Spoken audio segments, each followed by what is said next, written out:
Para variar, eu quero pregar sobre Atos com você. Nós começamos o ano pregando em Atos, estamos terminando. Eu acho que essa não é para ser a última, talvez seja, mas se Deus quiser, eu acho que tem mais uma ainda, que eu quero mais uma mensagem sobre Atos. Mas eu quero falar essa noite sobre esse tema, o reino de Deus chegou. Diga, o reino de Deus chegou. Vamos revisar. Onde é que nós estávamos em Atos? Nós estávamos a última mensagem foi em Atos 23. Pedro tinha sido preso. E aí do 23 ao 28 ele começa a fazer a sua defesa pelas acusações que ele sofre. Ele já está preso aqui. Ele já se apresentou, já fez a sua defesa perante a multidão.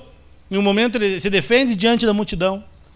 Outro momento ele se defende diante daquele tribunal religioso judaico, Sinédrio. Ele faz sua defesa. Isso lá em Jerusalém ainda ele se defende diante das acusações que eram feitas contra ele.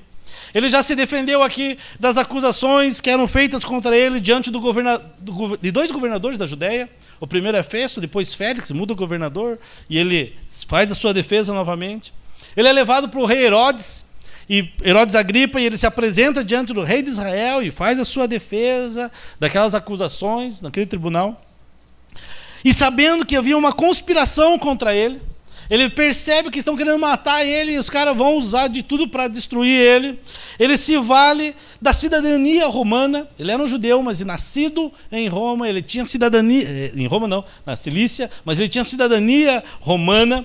E essa cidadania dele dava um direito a ele. Ele, sabedor desse direito que ele tinha, ele pede para ser julgado em Roma. Ele não aceita ser julgado lá. E ele apela para ser julgado em Roma, ser julgado por César, pelo imperador. E ele, então, parte em direção a Roma para ser julgado lá. Era um direito dele como cidadão romano. Tem uma viagem bem turbulenta. Navio vai sofrer um naufrágio.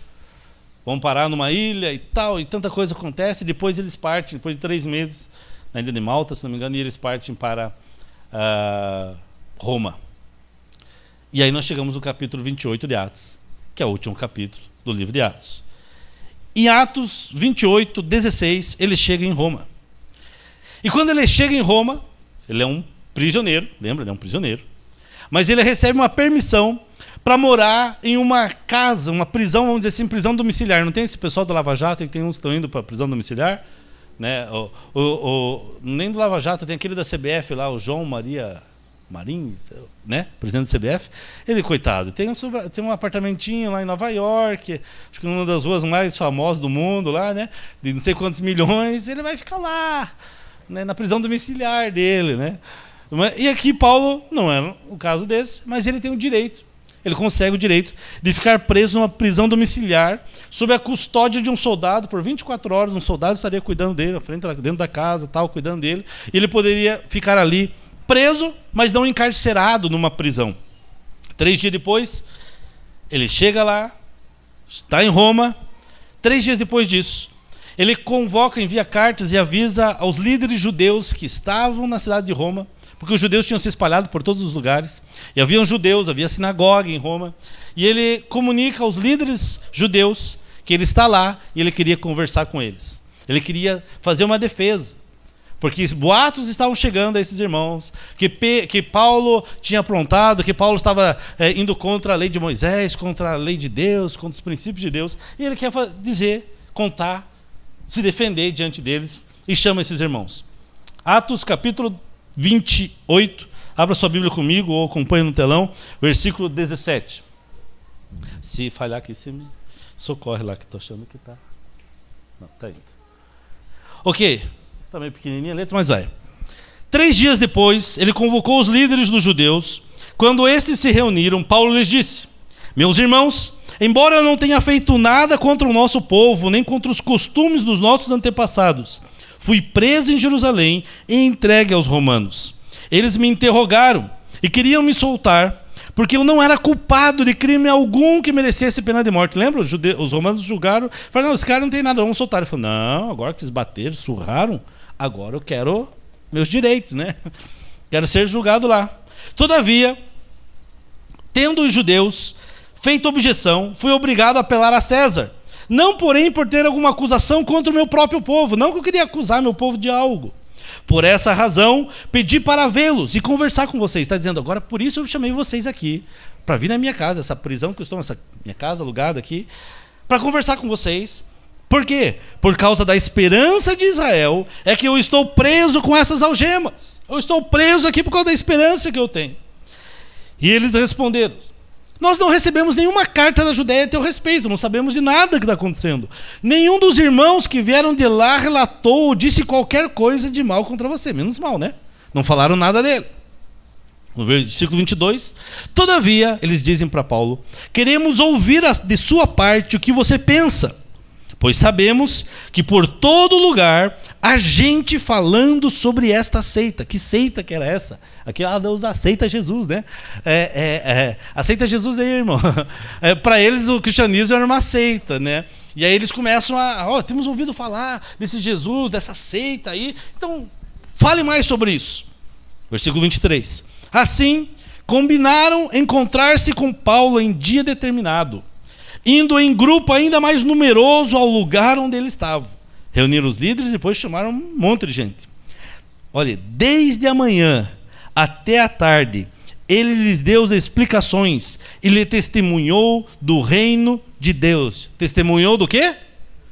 Do reino de Deus. Procurando convencê-los a respeito de Jesus, com base na lei de Moisés e dos profetas.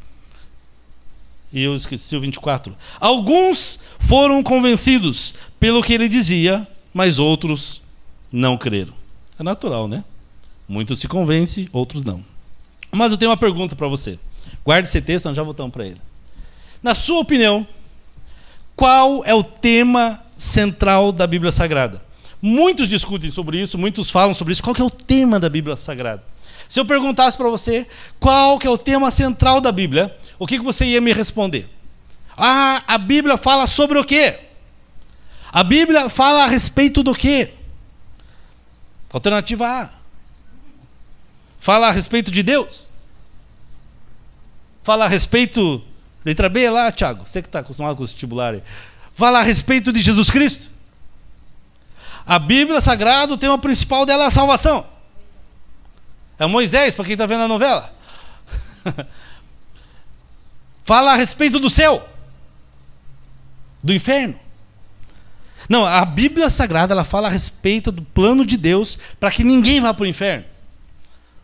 Ou a Bíblia Sagrada fala do convite de Deus para que o maior número de pessoas possa ir para o céu. Qual que é o tema da Bíblia Sagrada? Qual que é o assunto fundamental? Qual que é o assunto central da Bíblia Sagrada? Todos esses são temas, mas será que são os temas centrais? Alguém arrisca dizer, dá um pitaco, dá um chute, ou dá uma afirmação? Qual que é o tema central da Bíblia Sagrada, irmão? O Dilei está com vergonha, mas o que ele disse aí, Elisângela? Amor. Pode ser mais um dos temas, né? Será que é? Eu acredito, mais que tem um tema central na Bíblia. Oxa! Agora, como é que é? Sabedoria, né? Não, agora todo mundo falou, né, irmão Luiz? Agora todo mundo falou aqui. Tá todo mundo dizendo, eu falei. O tema, na minha opinião, o tema central da Bíblia é o reino de Deus. Porque a Bíblia é um livro...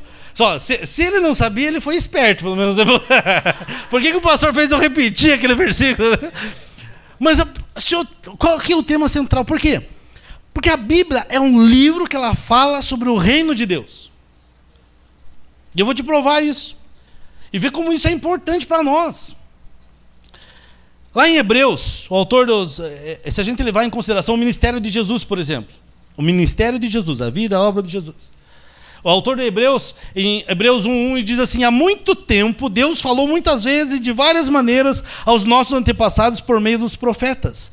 Mas nesses últimos dias falou-nos por meio do Filho. Quem que é o Filho? É Jesus Cristo.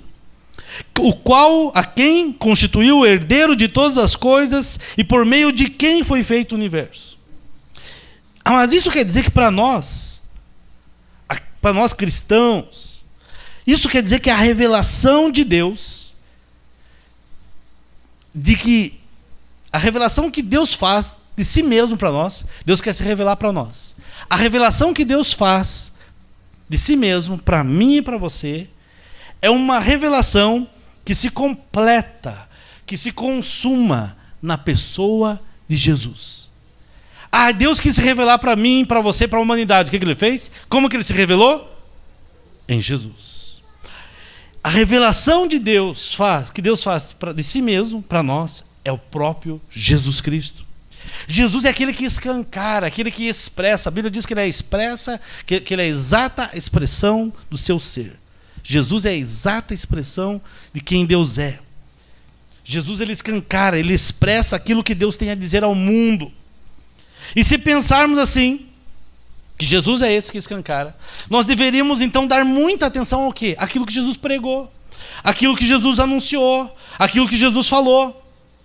E se nós olharmos em Marcos, no capítulo 1, versículo 14, e versículo 15 também, esse aqui está falando sobre o início do ministério de Jesus Cristo, o ministério público de Jesus. E Jesus estava apresentando uma mensagem. Diz assim, depois que João foi preso, João Batista, Jesus foi para a Galileia, proclamando as boas novas de Deus. Proclamando as boas novas de Deus. E quais eram as boas novas de Deus? O tempo é chegado, dizia ele. O reino está próximo. Arrependam-se e creiam nas boas novas. O tempo é chegado. O reino de Deus está próximo. Arrependam-se e creiam nas boas novas, nas boas notícias. Jesus tinha uma pregação. E qual que era a pregação dele? O que ele chamava essa pregação? Ele dizia assim, eu tenho as boas novas. Ele dizia assim, eu tenho um evangelho. A palavra evangelho significa boas novas, boas notícias. Ele está dizendo o seguinte, eu tenho um evangelho, eu tenho uma boa nova para contar a vocês. E a boa notícia que Jesus traz para o mundo é essa, que o reino de Deus chegou, que o reino de Deus está próximo, que o reino de Deus está chegando. Em outro momento ele fala assim, o reino de Deus é chegado a vós. Ele se apresenta para os discípulos e fala assim, o reino de Deus chegou. O reino de Deus chegou. E esta é a boa notícia de Jesus. O reino de Deus chegou. Diga assim, o reino de Deus chegou. E o Novo Testamento, se nós analisarmos assim, o Novo Testamento, amados, ele é o relato da criação de Deus. Gênesis 1, na verdade não é a criação, né? Gênesis 1 é a criação, amém? Gênesis 1, Deus criou o mundo. No princípio criou Deus os céus e a terra sem forma vazia. Ok? Deus, a criação. Gênesis é a primeira criação. O Novo Testamento é a segunda criação. O Novo Testamento, os evangelhos, era como se fosse uma recriação. Porque lá no Gênesis, a palavra de Deus diz que a terra era sem forma e vazia. Em outras palavras, Gênesis 1, a terra era, no princípio criou Deus os céus e a terra. Versículo 2, e a terra era sem forma e vazia. A terra era um caos total. A terra era caótica. Existem duas palavras no grego, caos e cosmos. O texto está dizendo assim que a terra era um caos. Diga assim, caos. O caos não tem forma. É vazio, era escuro, era inabitável, não tinha harmonia. Era um caos. Aquela realidade que existia era disforme, não tinha forma nenhuma. E aí Deus age sobre o caos e transforma em cosmos. Deus agiu no caos, ele estava criando, ele agiu no caos e pela sua palavra ele criou o cosmos, tudo que existe. E aí ele começa a dar forma. Ele começa a dar conteúdo, ele começa a dar harmonia, ele começa a dar integridade, Deus começa a dar beleza a toda a criação, ele começa a dar beleza a tudo aquilo que era caótico. E aí surge o cosmos. A palavra cosmos, por exemplo, a mulherada conhece alguma palavra derivada dela, a tal dos cosméticos. E aí quando você pensa na indústria dos cosméticos, você logo pensa na indústria da beleza, não é isso que o pessoal fala? A indústria da beleza, a indústria uma das que mais cresce. Mas aqueles que trabalham na indústria mesmo dos cosméticos, se a gente falasse, essa é a indústria da beleza, eles ficam meio ofendidos, porque não é a indústria da beleza. É a indústria do quê? Eles dirão para você, se você for numa fábrica, assim, eles vão dizer assim que a indústria dos cosméticos, na verdade, é a indústria da saúde, não da beleza. Porque está embutida a ideia do que o cosmos, a palavra cosmos, ela traz uma ideia na sua definição, é aquilo que é saudável. Se é saudável, é bonito, é belo. Se é belo, teoricamente, necessariamente, teria que ser saudável. E na nossa cultura aqui ocidental, essa ideia, o cosmético ganhou uma conotação de fake, né? Como é que é?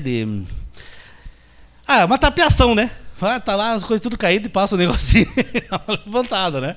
Dá uma floreada. O cosmético na nossa cultura serve para esconder aquilo que não é muito belo. Serve para esconder aquilo ou para dar beleza àquilo que não é muito lá belo, né? Só que é uma distorção do conceito de cosmético. Porque o conceito original vem lá de cosmos. E é aquilo que é belo. É belo porque é saudável. É belo porque é saudável. E tudo que é belo é saudável. Então Deus está pegando aquilo que é caótico. Deus está pegando aquilo que é caótico e transformando no quê? Em algo belo, em algo saudável, em algo inteiro, em algo íntegro. Deus está pegando aquilo que não tinha forma nenhuma, que estava disforme, que não estava integrado, que não tinha harmonia, que não tinha ordem. E Deus está levando isto a uma plenitude, a algo completo. Deus começa a pegar aquilo e começa a dar harmonia. Deus começa a dar saúde. Deus começa a trazer beleza, algo inteiro. Começa a trazer inteireza aquilo que antigamente era um caos. E esse processo de transformar caos em cosmos é um processo criativo. Sabe como os judeus chamavam isso? Os judeus chamavam isso de o tal do cosmos, ou esse processo, Shalom. Deus prometeu um Shalom. Deus estava prometendo um reino de Shalom, diga assim, Shalom. Nós traduzimos como paz, mas não é só paz. O conceito de Shalom é paz, harmonia, inteireza, saúde, beleza. É um negócio bem mais completo. Quando diz a paz, que diz o Shalom, o judeu diz, ele está dizendo todo um pacote. Algo bem mais completo. Nós traduzimos como paz. Mas o reino de Shalom é um reino que é muito mais do que paz. O que a Bíblia fala? Que o reino de Deus é um reino de paz, de justiça. Um reino de justiça. E porque ele é um reino de justiça, ele então se torna um reino de paz. Porque ele é um reino de justiça. Ele se torna um reino de paz. Ele é um reino de paz, de justiça. A Bíblia fala que é um reino de paz, justiça e alegria, de contentamento. E aí, por consequência, é um reino de delícias, é um reino de abundância, é um reino de prosperidade. É um reino de tudo para todos, não para alguns apenas. É um reino de harmonia plena. Este é o Shalom de Deus. Os gregos chamam isso de cosmos. Os judeus de Shalom. Nós, cristãos, chamamos isso do quê? Diga assim, reino de Deus. Reino de Deus. Ou reino dos céus, como dizem em Mateus. Quando Jesus entrou na Palestina, na região da Palestina, quando Jesus nasceu, a Bíblia diz que Deus se fez carne. E ele se apresenta lá, começa a andar pela Palestina, e ele chega para os discípulos e fala assim, o reino de Deus chegou. Chegou como? Chegou em mim. Ele está dizendo assim, eu sou a manifestação do reino de Deus. Jesus estava dizendo assim, eu sou o portador do reino de Deus, eu sou aquele que traz. Ele estava dizendo o seguinte, olha, no início, lá na antiguidade, Deus transformou caos em cosmos. Era uma terra árida e um reino, e ele transformou essa terra árida em um reino de Shalom. Mas alguma coisa acontece no meio do caminho, você sabe, o pecado e tal. Em que essa harmonia de tudo aquilo que Deus criou em harmonia, tudo aquilo foi desfeito. Não foi por causa do pecado? Foi ou não foi? Até nos céus, quando Satanás se levanta contra Deus, a harmonia acaba. E aí voltou o cosmos ao caos.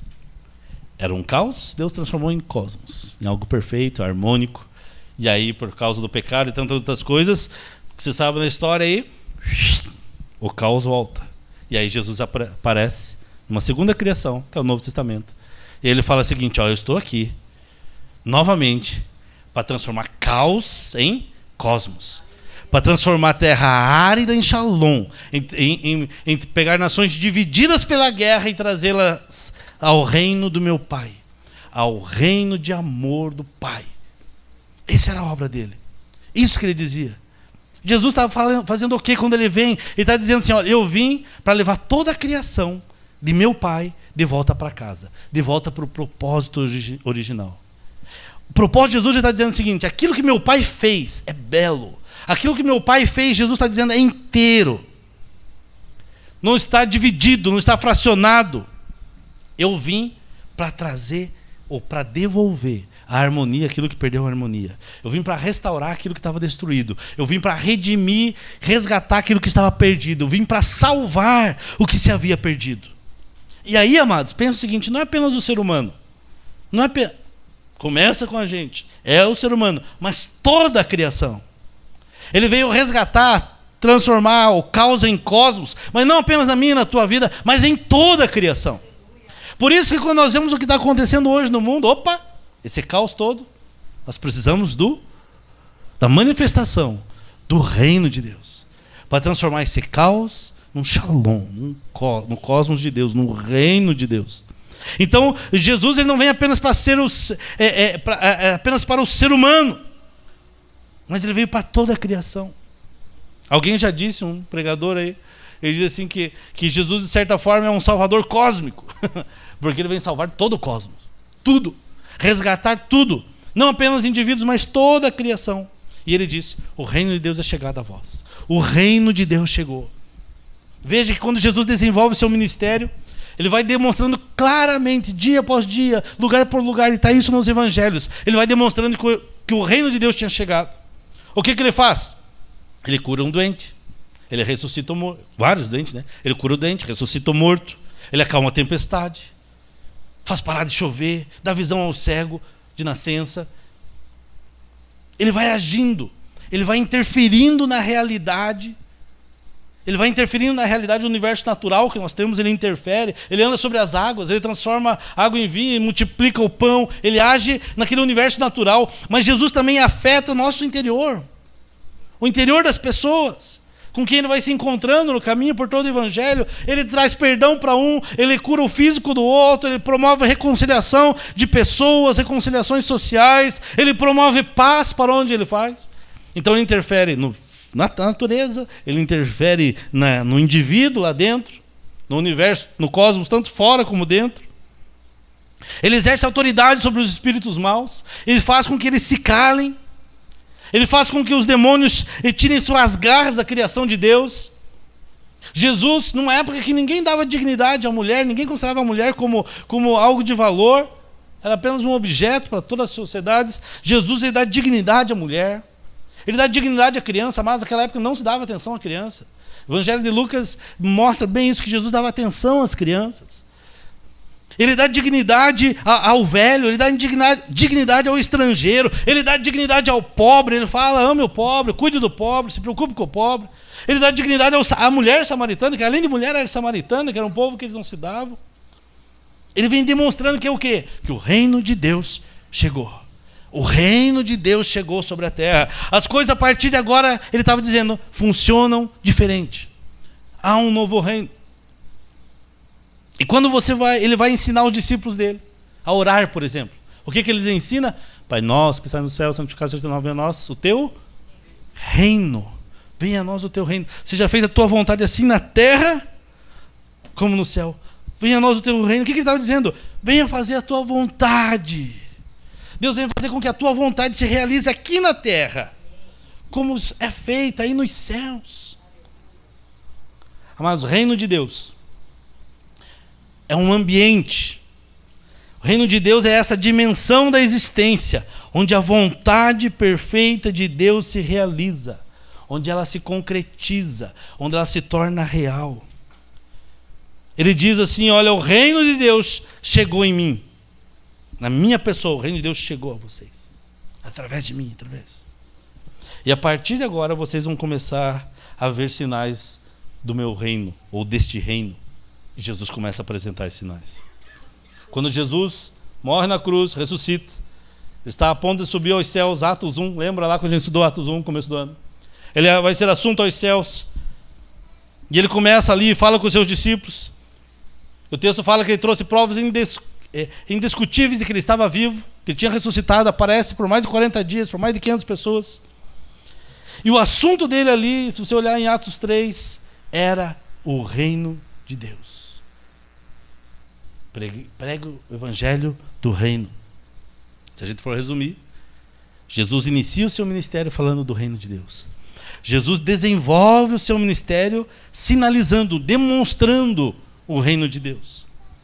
Ele ensina os discípulos a orarem, pedindo a Deus que o reino de Deus se manifeste na terra e na história naqueles dias. E quando ele vai subir aos céus novamente, ele se despede dos discípulos quando o assunto, quando vai subir ali, falando sobre o reino de Deus, o reino dos céus. Entramos em Atos, a igreja se espalha, começa a sofrer perseguição. Atos 7, Estevão é morto, martirizado, e o povo começa a sofrer perseguição, eles se espalham.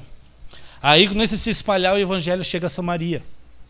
Quando chega a Samaria, quem leva o evangelho a Samaria é um rapaz chamado Filipe.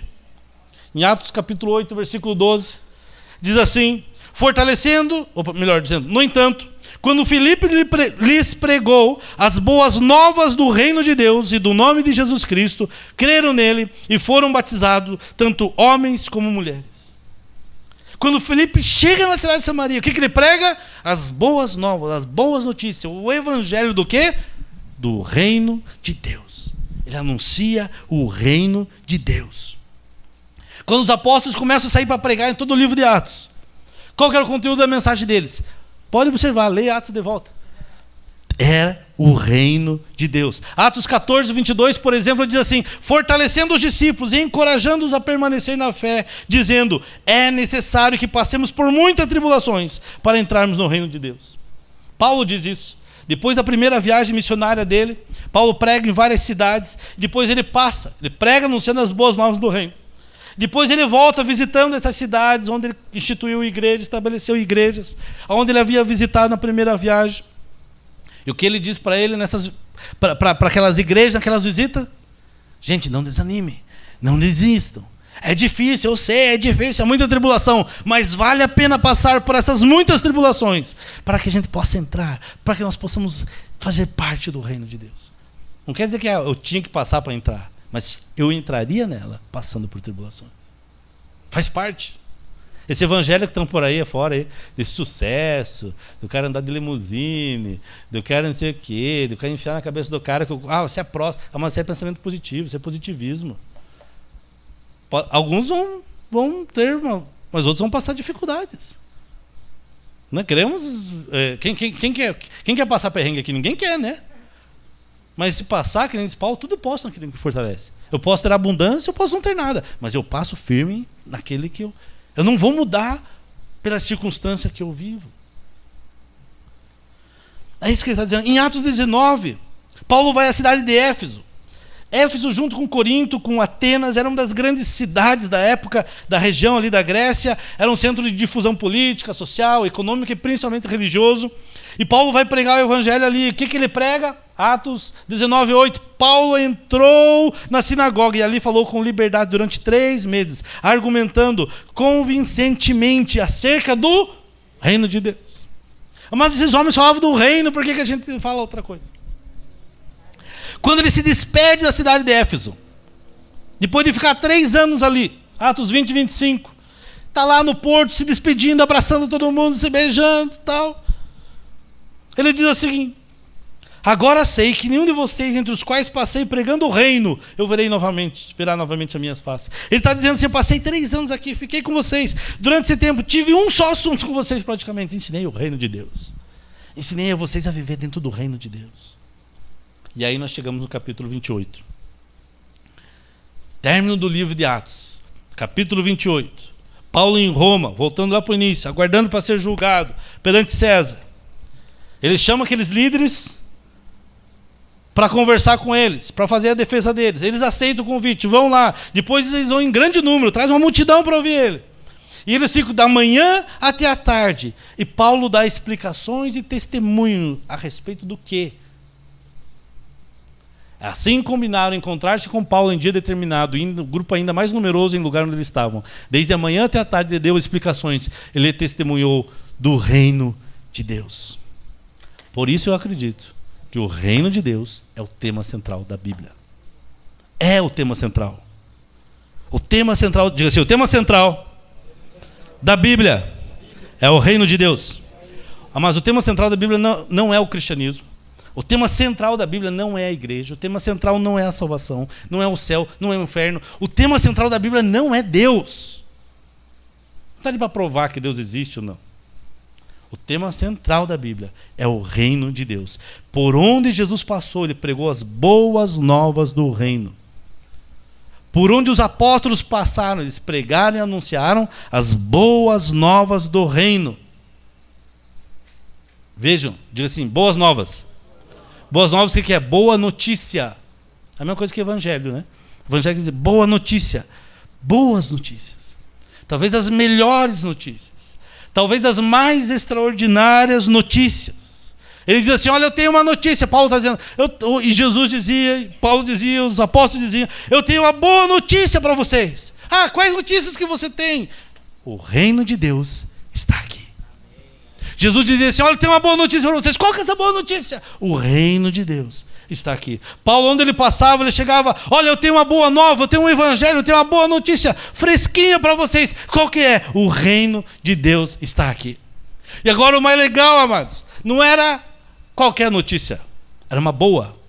Talvez é a melhor, é a mais extraordinária notícia. Não era notícias de condenação.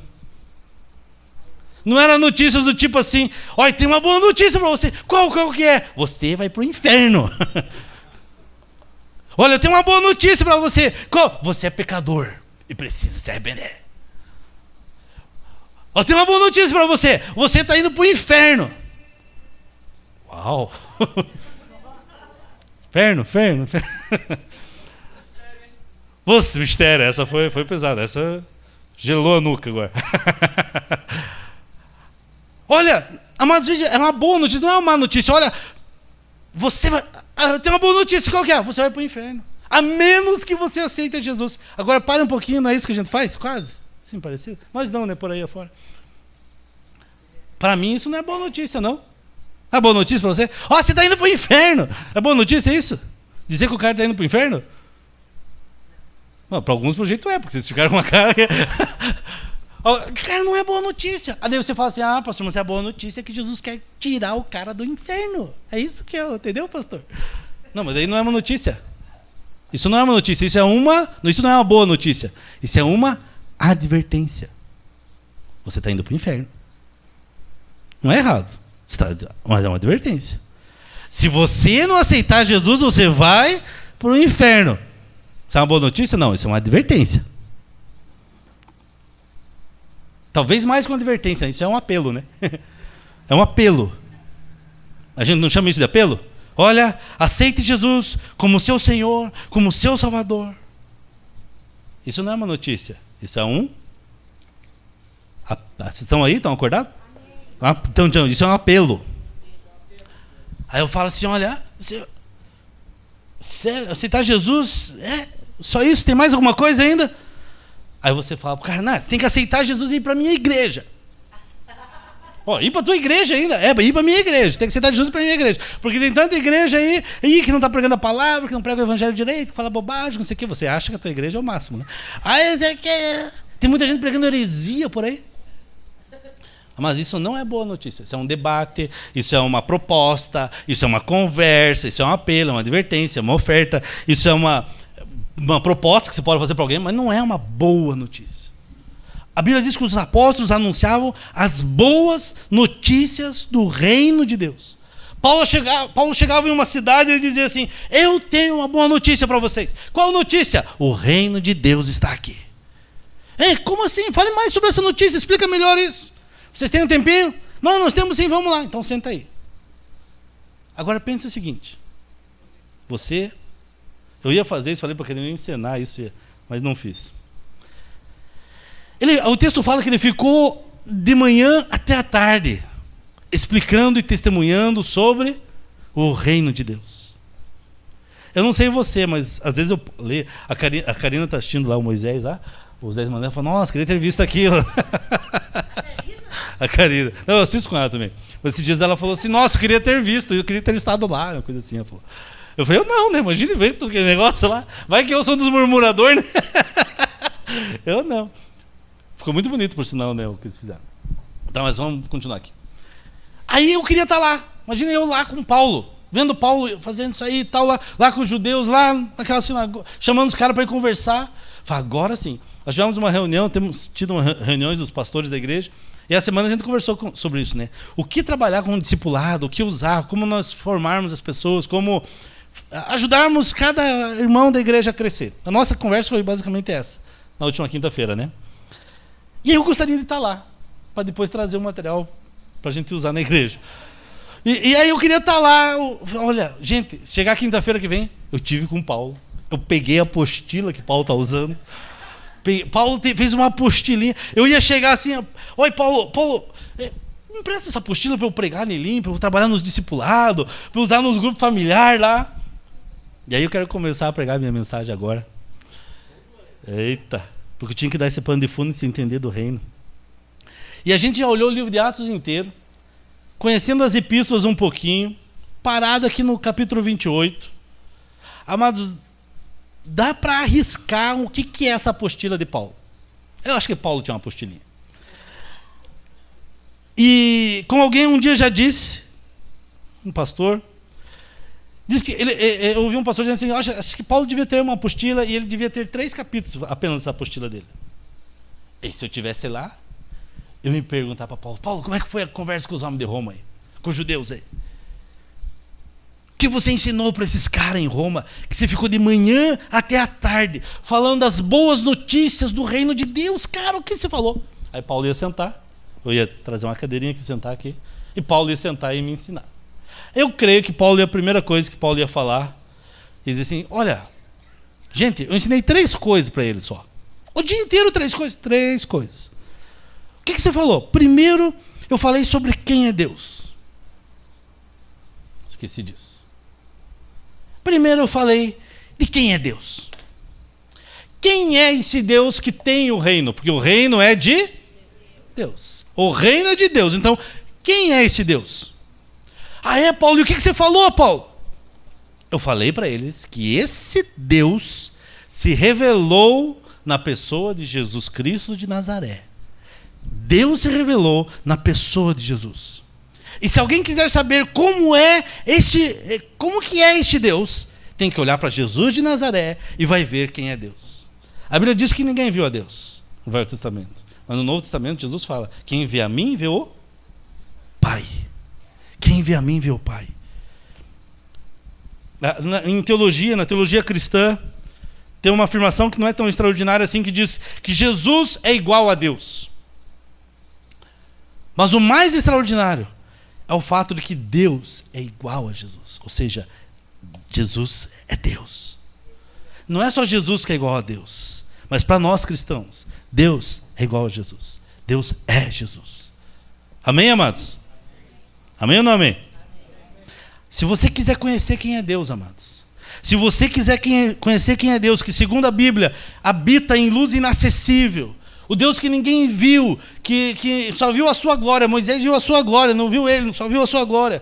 Deus que a gente não consegue pegar, que a gente não consegue cheirar, que a gente não escuta, que a gente não toca. Esse Deus, como ele é igual a Jesus.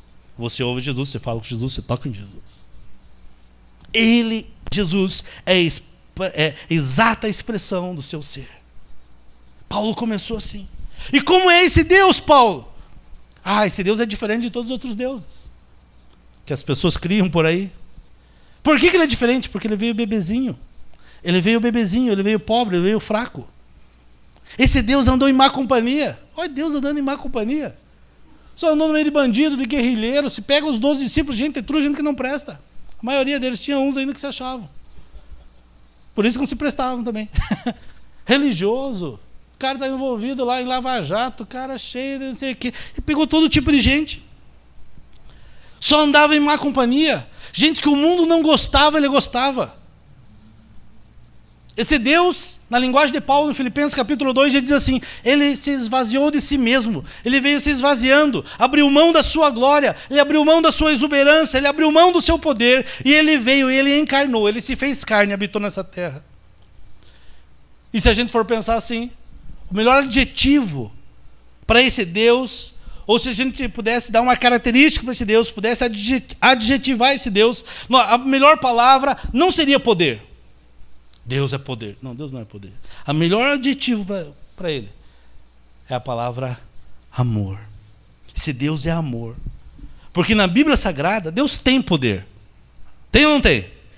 Mas ele é amor. Ele é diferente de qualquer outro Deus. Ah, pastor, mas isso é coisa da palavra, sim, mas é para a gente entender melhor. Este reino deste Deus não é um reino, por exemplo, que ele como Deus impõe a força. Eu sou Deus aqui, me obedece. Se ajoelha aí agora. 1, 2, 3, se ajoelha. Reza aí. Vamos lá. Os deuses das outras nações, os caras tinham que pagar, fazer coisas, não sei o quê. Ele não coage. Você tem que me adorar. Ele não atropela. Sai da minha frente aqui que eu sou Deus. Ele não intimida. Ele não entra chutando a porta. Ele não invade, ele bate. Ele diz assim: eu estou à porta e bato. Ele não ameaça. Ele não intimida. Ele não condena. Esse Deus, ele chega pleno em amor. E mais do que isso, ele é diferente porque ele chega enfraquecido. Tão enfraquecido que as pessoas que foram alvos do seu amor, as pessoas que foram alvos do seu olhar nessa terra, que receberam o seu mais generoso olhar, que receberam o seu amoroso olhar sobre a vida deles, essas pessoas olharam para ele um dia e disseram: você não tem cara de Deus, você não parece Deus. Você não tem cara de Deus. Bateram na cara dele, cuspiram na cara dele. O que ele fez? Nada. Bateram nele, ele não reagiu. Cuspiram nele, ele não reagiu. Eu vou te matar, ele não reagiu. Ele é um Deus de tanto amor que ele se deixou matar. Se deixou morrer em vez de destruir a criação e a criatura dele. Porque ele é um Deus de amor. Então a primeira coisa que Paulo diria sobre quem é Deus, eu ensinei 3 coisas. Comecei dizendo quem é Deus. Quem Deus é? Deus é amor. A apostilinha de Paulo a gente já está sacando. Deus é amor. Ele dizia: eu tenho uma boa notícia para dar para vocês. Qual? Deus não está contra você. Meu irmão, Deus não está contra você. Deus está a favor de você. Deus não quer destruir você. Ele quer amar você. Aliás, Deus ama você. Ele está aqui querendo amar você. Esta é a boa notícia. Essa é a boa nova. Isso é o evangelho. Ah, você está com medo de Deus? Não precisa ter medo de Deus, porque Ele te ama. Ah, você quer conquistar o favor de Deus? Não precisa conquistar, meu irmão. Não precisa, Ele é amor. Ele já ama você. Essa é uma boa notícia. Você não precisa conquistar o favor dele. Tem gente fazendo campanha, fazendo não sei o que, correndo não sei o que, para conquistar o favor do Pai, a graça e conquistar. Ixi, está gastando tempo, jogando dinheiro, tempo fora. Não tem que conquistar, eu recebo. Agora, nesse segundo capítulo, a segunda parte, Paulo fala assim, da segunda a parte da apostila dele, seria mais ou menos assim. Ele diria: bom, seria, tá, Deus, quem é Deus? Deus é amor. Mas como você se relaciona com esse Deus de amor? Então, como eu falei para você, justamente como ele é um Deus de amor, ele é um Deus diferente dos outros deuses, das outras nações. Porque os deuses das outras nações, eles se relacionam, os povos se relacionam com eles, deuses criados que não existem, mas o relacionamento que eles tinham eram relacionamentos de poder. Os deuses para eles são poder. Eles chegam chutando, reivindicando isto, reivindicando aquilo. Se o cara andar fora do quadrado, já era, vai ser esmagado. Não fez o que o Deus queria lá. Eles querem, esses deuses de lá, querem tudo de todos. É tudo para eles. E esses deuses se servem dos súditos deles para seu bel prazer. Quem está acompanhando, por exemplo, a história lá da novela dos 10 Mandamentos, vê a história do Egito lá, não é isso? O faraó é considerado um deus, né? Ele não se serve de... Todo mundo está ali para servir o Dondoca lá. Todos os deuses do Egito estão lá para... Mas o Deus da Bíblia não, ele é diferente. O Deus que se revela na pessoa de Jesus, ele chega em amor. Os outros deuses, amados, estão irados, se afastam, estão distantes, estão afastados. Para que eles conseguissem, para que a gente consiga se aproximar deles. E se aproximar deles sem fúria, sem ira, chegar deles sem ele estar irado, senão vai fulminar, entre aspas.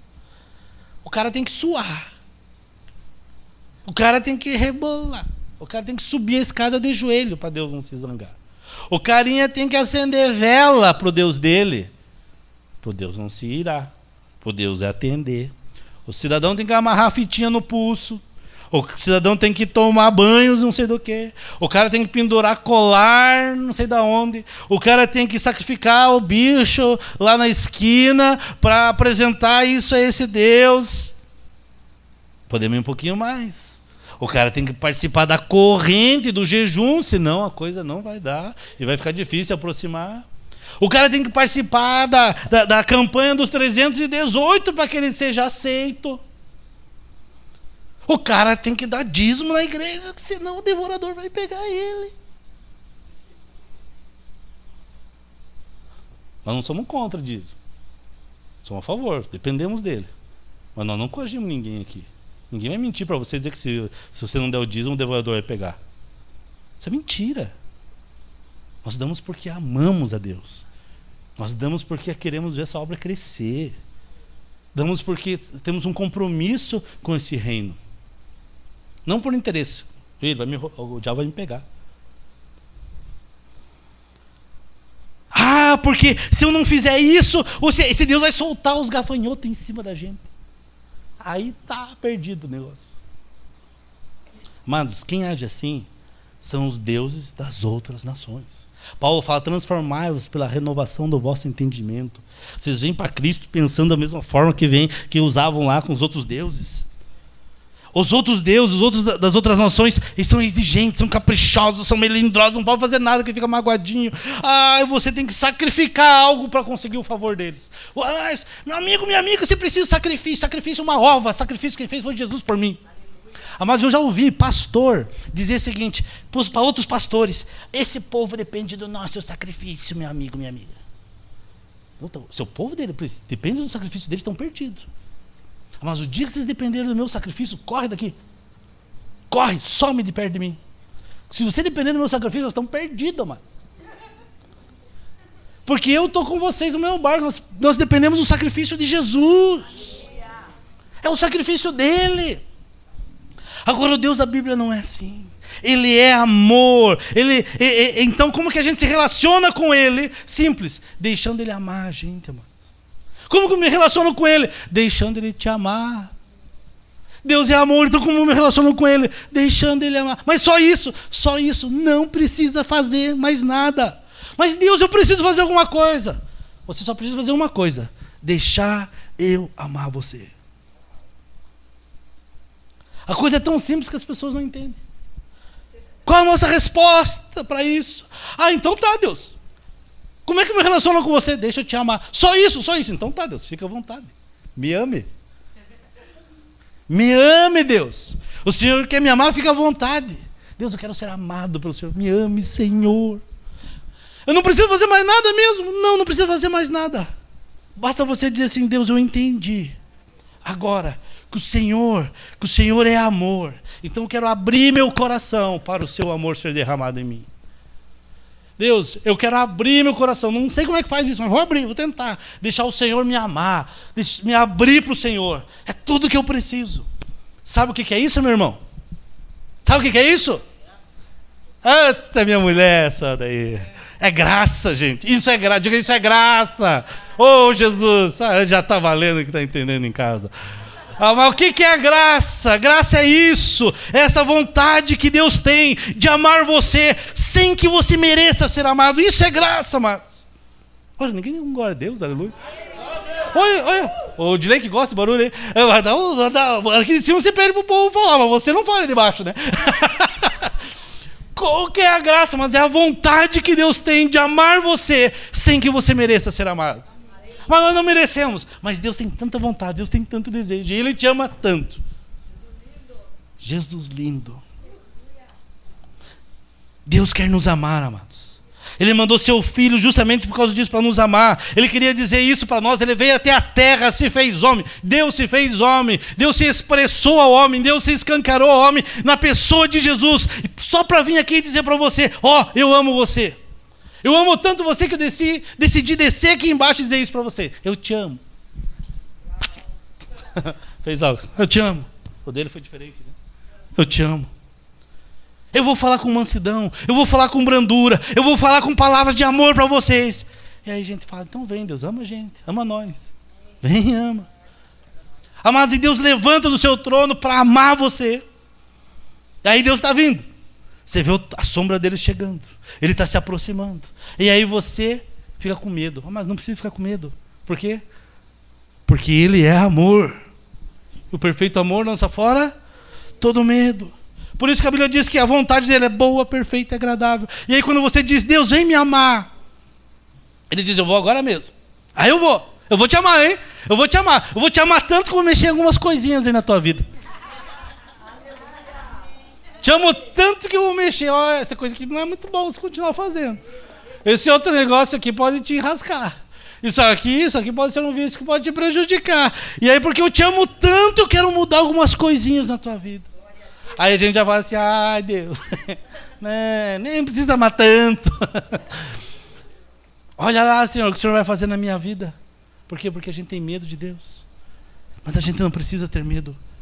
Porque Deus é amor, Ele é amor. Nós só precisamos dizer: Deus, vem me amar. Me ame, Senhor.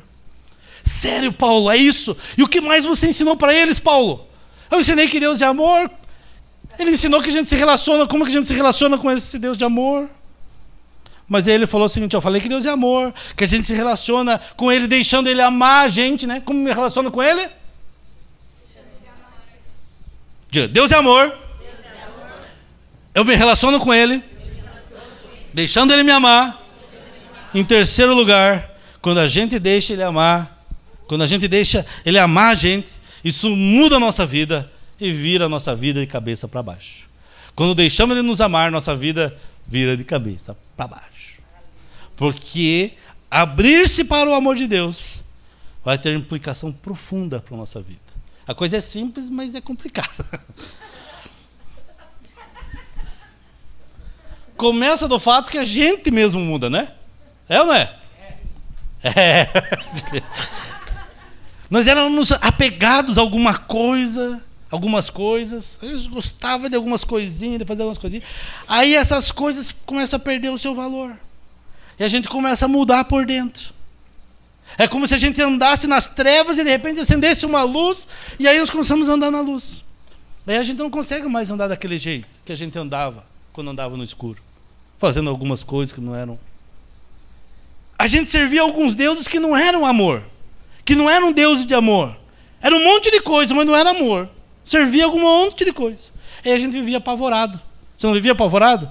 Com medo de dar brecha, com medo da maldição, com medo do karma, com medo de ir para o inferno, com medo de ser rejeitado, com medo de ser gay, com medo de ser condenado, com medo de ser abandonado. Ai, meu Deus, cheio de trauma, não sei o quê. Mas quando a gente abre o nosso coração, nós abrimos nosso coração para o amor de Deus, Ele começa a amar a gente. E nós começamos a mudar. Nós começamos a perder o medo. A Bíblia diz que o perfeito amor lança fora todo medo.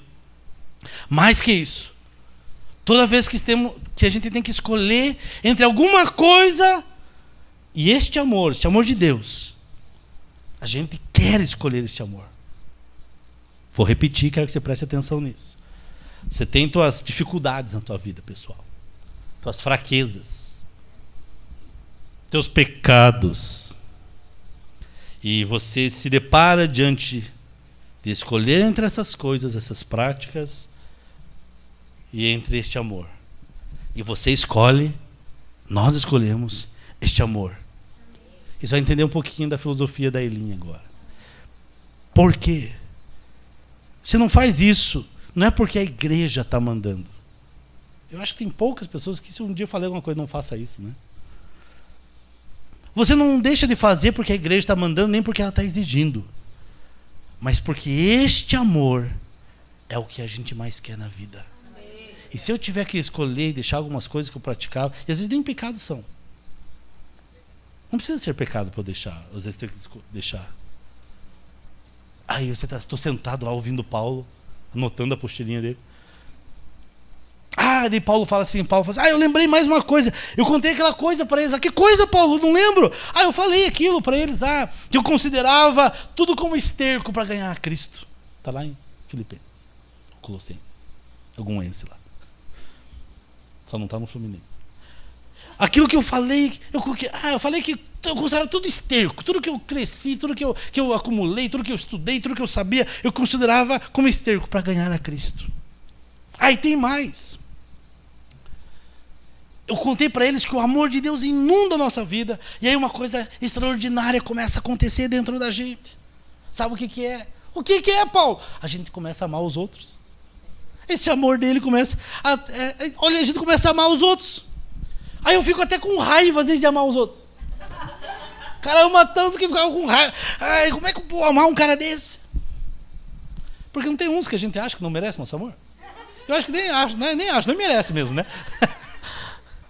Mas a gente não consegue odiar, a gente começa a amar. Por quê? Porque a gente abriu o coração para Deus. A gente abriu o coração para Deus amar a gente. E aí quando você começa a receber desse amor de Deus, o amor dele vai enchendo o teu coração e nós começamos a amar os outros também. Isso é ser igreja. Aí vemos o outro passando fome, a gente não aguenta, a gente quer fazer algo.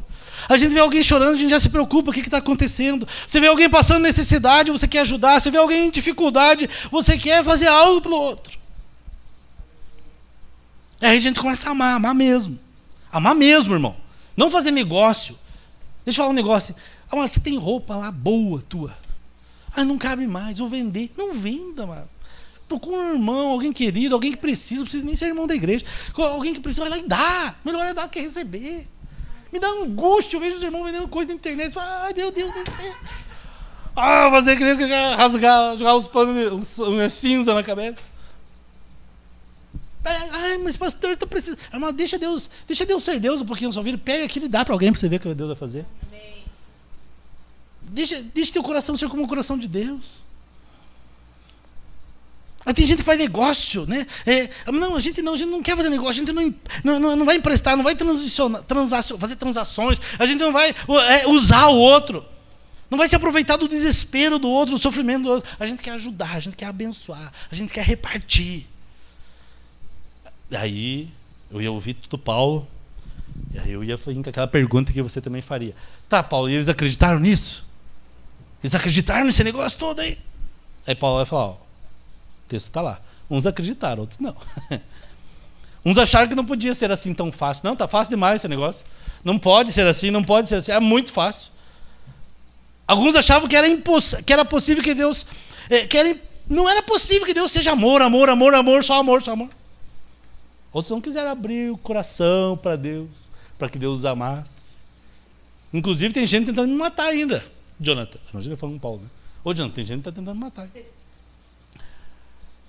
Porque quem não abre o coração para o amor de Deus, amados, não tem amor para dar. Se você começa a olhar para você e ver que você não tem amor para dar, talvez você não abriu o teu coração para Deus. Mas esse pessoal que acreditou, sabe o que aconteceu? Lá em Roma aconteceu com eles o que aconteceu em Jerusalém, o que aconteceu em Filipos, o que aconteceu em Éfeso, o que aconteceu em Colosso, o que aconteceu em Corinto, o que aconteceu em Atenas, o que aconteceu na ilha de Malta. Esse pessoal que acreditou, eles abriram o coração para o amor de Deus e descobriram que Deus é amor e se deixaram ser amados por Deus. Esse pessoal começou a se reunir de casa em casa para conversar sobre estas coisas e começaram a espalhar o amor de Deus por onde eles passavam. E aconteceu com eles o que aconteceu em Jerusalém, lembra?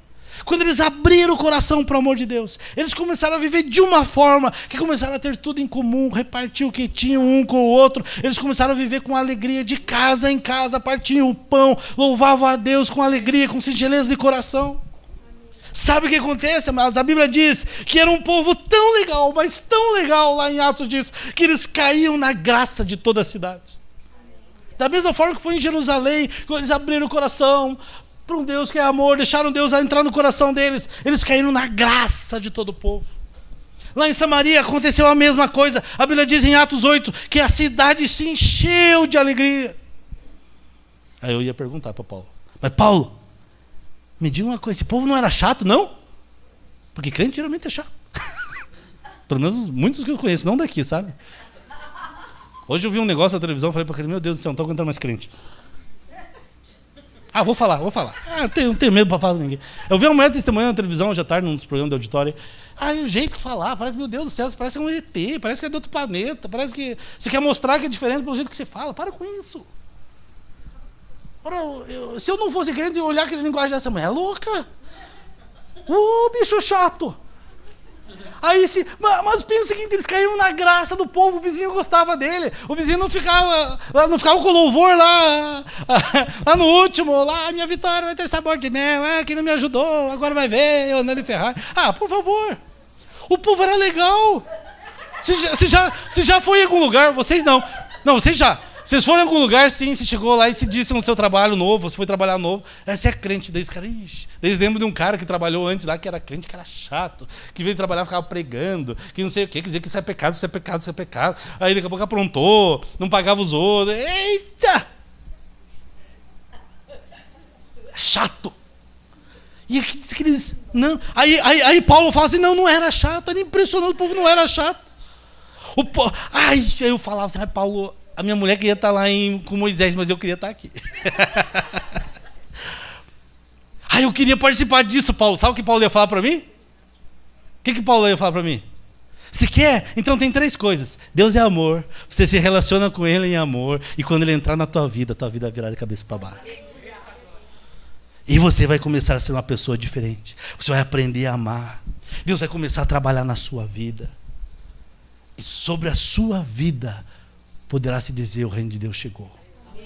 Meu irmão, se você tem tido dificuldade com o teu jeitão, com quem você é, você fala assim: puxa, mas eu não consigo, eu tenho que mudar. Eu também tenho que mudar, mas o problema é a mulher aqui. Se você conversar com ela, você vai mudar de igreja, então não converse.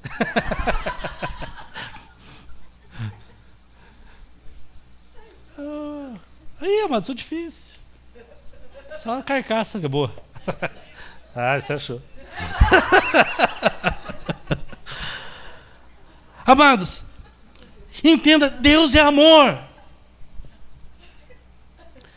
E você se relaciona com esse Deus de amor, abrindo o teu coração para Deus te amar.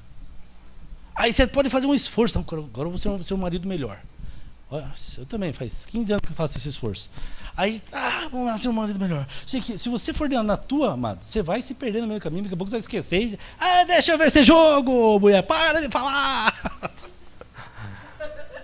Eu vi um cara fazer isso já. Tá bom. Aham. O que eu disse? Agora, quando você deixa Deus te encher de amor, você deixa ser amado por Ele, esse amor vai transbordar. E aí Ele te muda. Ele começa a dizer assim. Daqui a pouco a tua mulher fala para você: nossa, mas você está tão diferente. Era um príncipe, agora virou um cavalo. Não. Era um cavalo, agora virou um príncipe. Deus começa a trabalhar na tua vida. Aí sabe o que é? Aí o reino de Deus chegou. Porque o reino de Deus começa na tua casa, começa a tua vida, na tua casa. Aí vai para a igreja, aí vai para a cidade, vai para o seu trabalho. Nós vamos começar a falar mais sobre o reino de Deus. O reino de Deus chegou na minha vida, amados. Aí você vai poder dizer: o reino de Deus chegou na minha casa, na minha vida. Como é que é aquela música lá? Entra na minha casa, entra na minha vida. Eu vi uns caras dizer assim: não pode cantar isso que Deus vai mexer, mas eu acho que tem que deixar mesmo, né? Ora, se não for deixar Deus mexer, quem vai mexer? O diabo? Né? Entra na minha casa. Claro, deixa Deus entrar. O reino de Deus chegou sobre a tua vida. E aí, quando ele chega sobre a tua vida, ele vai chegar sobre as outras pessoas, vai chegar sobre os teus filhos, vai chegar sobre os teus pais, vai chegar sobre quem tiver, porque o reino de Deus chegou. Amados, para terminar, que você está cansado aí, já vai ficar sentado. Qual que é a nossa mensagem como igreja? A nossa mensagem como igreja, nós, Elim, a nossa mensagem como igreja não é nós, não é nós. Já está claro para muitos aqui que não é nós. Nós não falamos sobre nós. Não sei se já percebeu, mas nós não falamos de nós mesmos. Não faz sentido a gente falar de nós mesmos. Você e eu, nós não temos que chegar para os outros lá fora e dizer o seguinte, ó, venha conhecer a Eileen. A Eileen é maravilhosa. Primeiro porque você vai estar mentindo, ela não é maravilhosa. Porque não é tão maravilhosa assim. A Eileen, amados, é como qualquer outro grupo de pessoas que abriu o coração para esse Deus de amor. E esse Deus de amor começou a amar. E Deus começou a mexer na nossa vida, na vida desse povo. É isso que nós somos. Nós somos esse grupo que entendeu quem Deus é, que Deus é amor, que se relaciona com Ele, abrindo o seu coração para Ele. E Ele está mexendo na vida da gente. Ou tem alguém que já está perfeito? É isso que Ele está fazendo. Tem algumas pessoas aqui que Deus começou a mexer na vida deles há pouco tempo, né? Faz pouco tempo. E dá um trabalho, né? Eita, povo que dá trabalho. Agora tem uns que Deus já faz um tempão que está mexendo. E já aprenderam a amar um pouco mais, outros um pouco menos, alguns continuam no trabalho. Então o que é a Eileen? A Eileen, se o Ricardo estivesse aqui, ele dizia, a Eileen é nós. Ele dizia nós Corinthians, né? Mas a Eileen é nós. Por isso nós temos que dizer, você vai chegar para alguém e vai dizer, olha, o reino de Deus chegou. O reino de Deus chegou para a tua vida. O que quer dizer isso? Que Deus é amor. Então abra teu coração para Deus te amar. Em vez de a gente ficar anunciando uma placa de uma igreja, diga assim, Deus é amor, Deus te ama, deixe Deus te amar. E se você quiser encontrar algumas pessoas que fizeram a mesma coisa, que estão deixando Deus amar eles, aí você é bem-vindo para a nossa roda, para o nosso grupinho. Você é bem-vindo aqui a fazer parte, a caminhar conosco aí no meu grupo familiar, a participar de um culto conosco. Nós estamos sendo tratados, Deus está mexendo no nosso coração. Mas nós temos um coração igual de Deus. Nosso coração abraça o mundo. Não conseguimos abraçar tanta gente como Deus abraça, mas a gente tenta. Mas nós somos uma comunidade que abriu o coração para o amor de Deus. E Deus começou a nos amar. E Ele vai te amar por toda a eternidade. Por toda a eternidade. Esse amor está enchendo o teu coração a cada dia, a cada tempo e hora. Deus vai te transformar. Deus vai te transformar à imagem e semelhança dEle. Não é a igreja que transforma você à imagem e semelhança de Deus. É o amor de Deus derramado em você. Eu vou encerrando, que quando a minha mulher começa a dizer amém, eu entendi que está tarde. Né? Não, eu conheço, eu ia falar antes. Vem, Odilei, sobe aqui. Pô. Eu brinco lá em casa, o Espírito Santo tem uma voz feminina, às vezes. Assim. O pessoal do louvor, por gentileza. Mas deixa eu falar uma coisa.